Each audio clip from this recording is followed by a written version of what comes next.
नमस्कार. हिवाळा सुरू झाला की वेगवेगळ्या प्रकारचे लाडू बनवले जातात. थंडीला सुरुवात झालेली आहे.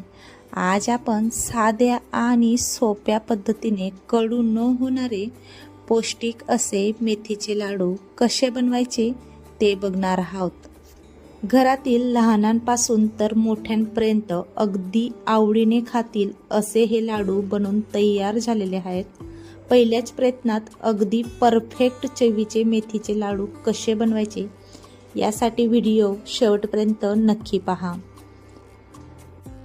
चला मग आता आपण 100 ग्रॅम मेथी भाजून घेऊया.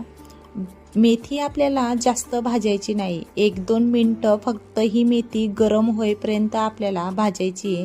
म्हणजे जर सरळ भाषेत म्हटलं तर फक्त आपल्याला मेथीचा ओलसरपणा असतो तो कमी करून घ्यायचा आहे.